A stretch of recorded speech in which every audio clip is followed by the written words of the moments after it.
Movie 1918 में शुरू होती है। पहली वर्ल्ड वॉर ऑलमोस्ट खत्म होने वाली थी। इसके बाद हम टेक्सास में रहने वाली एक लड़की को देखते हैं जिसका नाम पर्ल होता है। पर्ल के साथ उसके मॉम डैड भी रहते थे और उसका हस्बैंड आर्मी में सोल्जर था जो कि जंग पे गया हुआ था। उसके डैड के हाथ पाँव काम नहीं करते, यानी कि वो मजदूर है। और अगर उसकी मॉम की बात की जाए तो वो एक हाउस वाइफ है जो कि घर के साथ साथ फार्म की भी देखभाल करती है। एक दिन उसकी मॉम उसे कहती है कि तुम भी इसी घर की बेटी हो, मेरे साथ काम में थोड़ा हाथ बटाया करो, फार्म की देखभाल किया करो। इसके बाद हमें पता चलता है कि पर्ल को थिएटर जाकर अपने फेवरेट शोज देखने का बहुत शौक था। उसे जब भी मौका मिलता था वो चुपके से अपने घर से निकलती थी और अपना कोई फेवरेट शो देखने के लिए चली जाती थी। इसके अलावा वो एक डांसर भी बनना चाहती थी, यानी कि उसे डांस करने का बहुत ज्यादा शौक था। लेकिन उसकी मॉम उसके इस शौक के खिलाफ थी। वो चाहती थी कि पर्ल उनके साथ घर के काम काज में हाथ बटाए, अपने डैड का ख्याल रखे और साथ ही साथ फार्म का भी। अब क्योंकि उसकी मॉम उसको अपने शौक पूरे नहीं करने देती थी, इस वजह से पर्ल थोड़ा मेंटली डिस्टर्ब रहा करती थी। वो इस कदर डिस्टर्ब हो चुकी थी कि अपने डैड को बहुत ज्यादा तंग किया करती थी और साथ ही साथ फार्म के जानवरों को भी मारा करती थी।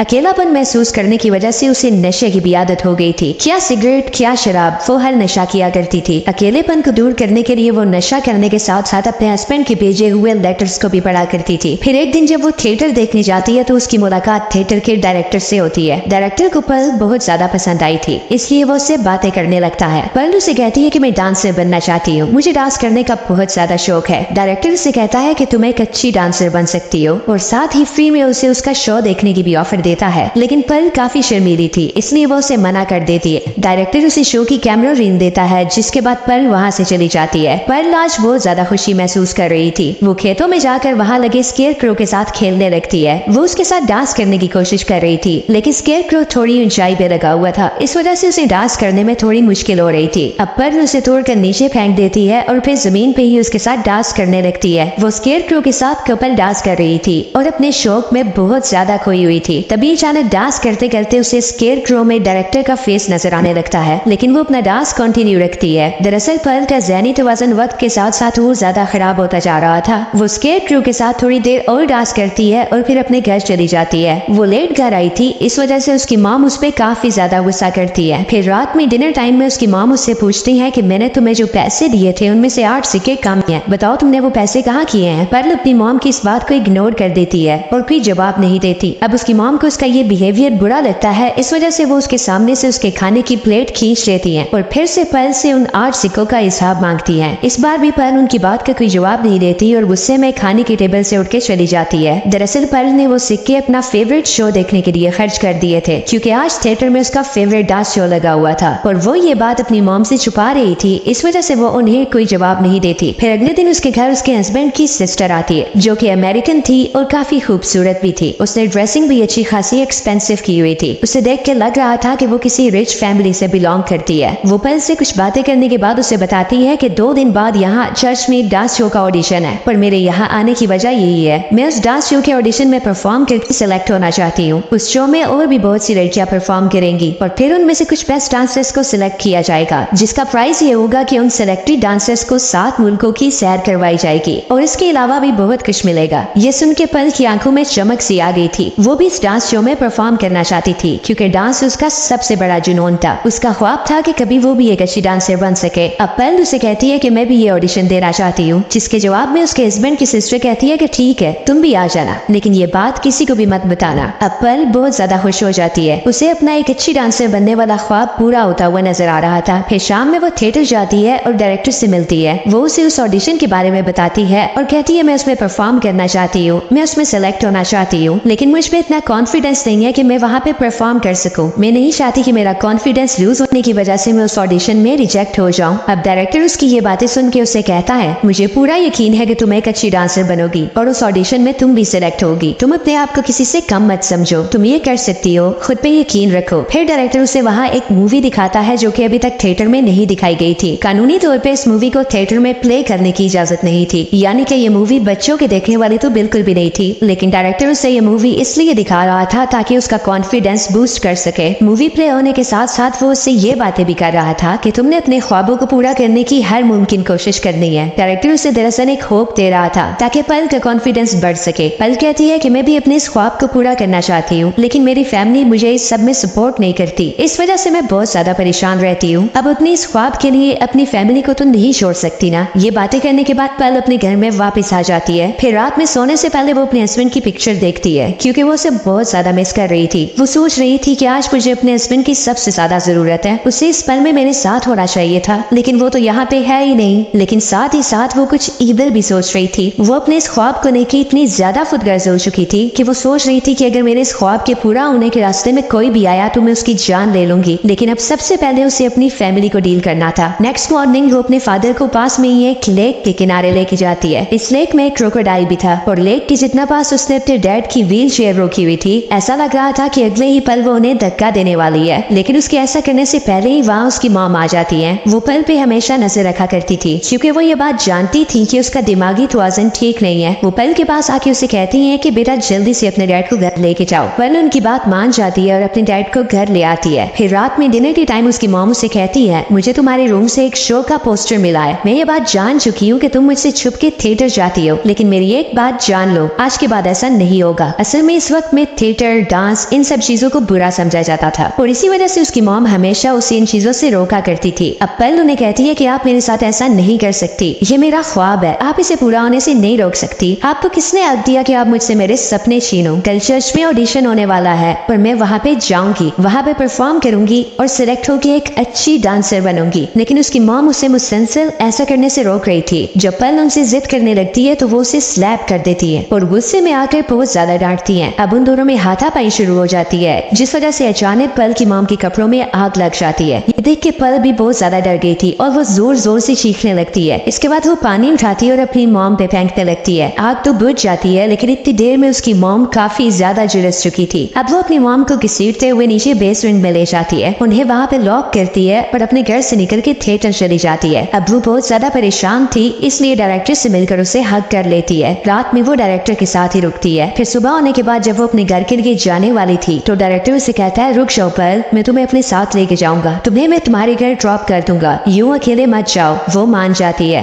इसके बाद डायरेक्टर उसे अपनी गाड़ी में बिठाकर उसके घर की तरफ लेके जाने लगता है। रास्ते में वो एक सोल्जर को भी देखती है। दरअसल जंग खत्म हो चुकी थी और सभी सोल्जर्स अपने अपने घरों को जा रहे थे। ये देखकर पल सोचती है कि जरूर मेरे हस्बैंड भी आने वाले होंगे। फिर घर जाकर वो डायरेक्टर को अपने डैड से इंट्रोड्यूस करवाती है पर वो उसे ये बात नहीं बताती कि यहाँ उसके साथ उसकी मॉम भी रहती है। वो डायरेक्टर को अपना पूरा घर दिखाती है लेकिन बेसमेंट नहीं दिखाती क्योंकि वहाँ पे उसकी मॉम थी। डायरेक्टर घर देखते हुए ये बात नोटिस करता है कि घर का सामान इधर उधर बिखरा हुआ है। इसके बाद उसे बेसमेंट से भी कुछ आवाजें आती है। जब वो पल से इस बारे में पूछता है तो वो उसे कहती है कि वहाँ पे मैंने अपना एक डॉग रखा हुआ है, वो मुझे बहुत ज्यादा तंग करता था, इधर उधर भाग जाता था, इसलिए उसे मैंने बेसमेंट में बंद किया हुआ है। अब पल सोचती है कि शायद डायरेक्टर को मुझ पे शक हो रहा है। वो उसका ध्यान भटकाने की कोशिश करती है और उसे अपने साथ जानवरों के शेड में ले जाती है। वहाँ वो उसे उनके सब जानवरों के नाम बताती है। लेकिन जब डायरेक्टर उससे उसके डॉग का नाम पूछता है तो वो कहती है, मेरे पास तो कोई डॉग ही नहीं है। दरअसल उसने ये बात बेध्यानी में कर दी थी और डायरेक्टर इस बात को नोटिस कर लेता है क्योंकि थोड़ी देर पहले वो कह रही थी कि मैंने अपना डॉग बेसमेंट में बंद किया हुआ है और अब उसका कहना था कि मेरे पास कोई डॉग ही नहीं है। डायरेक्टर को उसकी बातें अजीब लगने लगी थी। थोड़ी ही देर में पल को भी इस बात का एहसास हो जाता है कि उसने ब्लफ कर दिया है। अब ये बात रियलाइज करने के बाद वो थोड़ी देर के लिए खामोश हो जाती है। वो ये बात जान गई थी कि डायरेक्टर ने उसकी ये बात नोटिस कर ली है। फिर डायरेक्टर उसे कहता है कि पल तुम अपने डांस की प्रैक्टिस करो ताकि अच्छे से परफॉर्म कर सको, मुझे देर हो रही है, आई थिंक मुझे अब चलना चाहिए। अब जब वो जाने की बात करता है तो पल सोचती है कि शायद डायरेक्टर को उस पर शक हो गया है। वो उसे बार बार रोकने की कोशिश करने लगती है। थोड़ा गुस्सा हो जाती है तो कहती है कि तुम यहाँ से इतनी जल्दी क्यों जा रहे हो, तुमने ऐसा क्या देख लिया यहाँ पे जो फौरन तुम्हें जाने की पड़ गई है। लेकिन डायरेक्टर उसे कहता है कि ऐसी कोई बात नहीं है, मैं बस लेट हो रहा हूँ इसलिए अब मुझे चलना चाहिए। पल को लग रहा था कि डायरेक्टर को उस पर शक हो गया है और अब वो बाहर जाके सबको इस बारे में बता देगा, इसलिए वो उसे रोकने की बहुत कोशिश करती है, उस पर बहुत ज्यादा गुस्सा भी करती है। लेकिन बहरहाल डायरेक्टर वहाँ से चला जाता है। लेकिन जैसे ही वो जाकर अपनी गाड़ी में बैठता है तभी पल बाहर आती है और एक 3 नोकों वाला बेलचा उसकी छाती में घोंप देती है। पल का अटैक इतना बुरा था कि कुछ ही देर में उसकी मौत हो जाती है और उसने उसे सिर्फ इसलिए मारा था ताकि उसकी असलियत बाहर लोगों में लीक ना हो जाए। इसके बाद वो डायरेक्टर को जमीन पे लटाती है और उसके सर पे एक और वार करती है ताकि डायरेक्टर की डेथ कंफर्म हो जाए। हालांकि डायरेक्टर को उस पर कोई शक नहीं हुआ था, जस्ट उसको उसका बिहेवियर अजीब लगा था। इतनी सी बात के लिए उसने अपने इतने अच्छे फ्रेंड की जान ले ली थी। इसके बाद वो बेसमेंट में जाती है और चाकू से अपनी मॉम को भी मार देती है। अपनी बेटी को ये सब करते हुए देख के उसके डैड बहुत ज्यादा बुरा फील कर रहे थे। पहले भी पागलों जैसे बिहेव किया करती थी, लेकिन अब तो जैसे डांस ऑडिशन को लेके उसके सर पे खून सवार हो गया था। लेकिन वो यहाँ पे रुकती नहीं है बल्कि अपने डैड को भी मार देती है। इसके बाद वो अच्छी सी रेड ड्रेस पहन के ऑडिशन के लिए तैयार हो जाती है। इसके बाद वो डायरेक्टर को और उसकी गाड़ी को झील में फेंक देती है और डायरेक्टर के साथ साथ उसकी गाड़ी को भी ठिकाने लगा देती है। इसके बाद वो अपनी साइकिल पे बैठती है और चर्च के लिए चल पड़ती है। चर्च पहुंच के वो देखती है कि वहाँ ऑडिशन के लिए बहुत सी लड़कियां आई हुई हैं। वहाँ उसे अपने हस्बैंड की सिस्टर भी मिलती है जो कि उसे बताती है कि हर सिटी से सिर्फ एक लड़की को ही सिलेक्ट किया जाएगा। इसके बाद जजेस बारी बारी सब लड़कियों को ऑडिशन के लिए बुलाने लगते हैं। पेarl भी बहुत खुशी खुशी परफॉर्म करती है, लेकिन उसका डांस जजेस को भी इतना खास पसंद नहीं आता।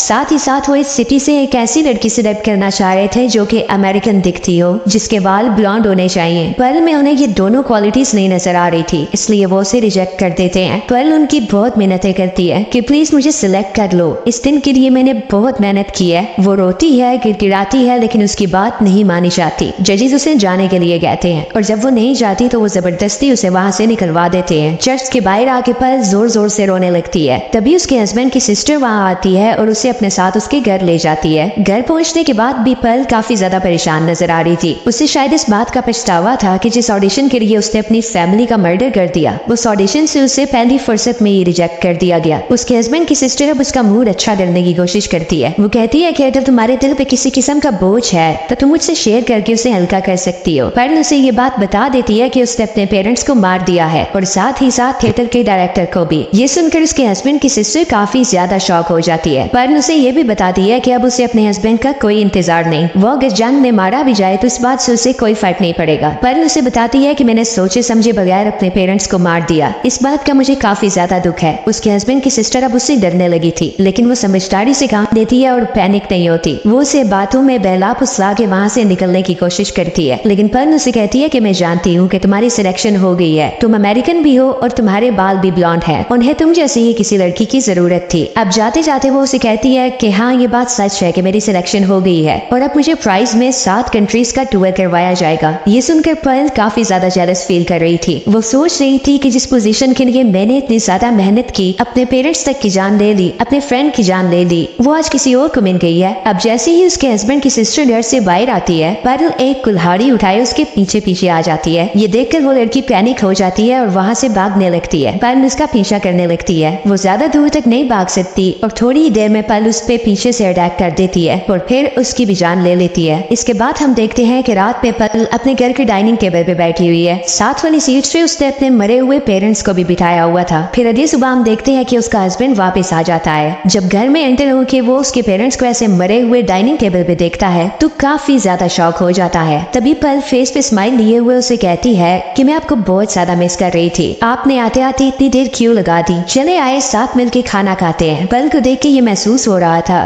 कि वो अपने स्माइल के पीछे अपना गम छुपा रही है। उसे रिग्रेट था कि उसने अपने पेरेंट्स की जान ले ली और उसका सपना भी पूरा नहीं हो सका। इसी के साथ मूवी एंड हो जाती है।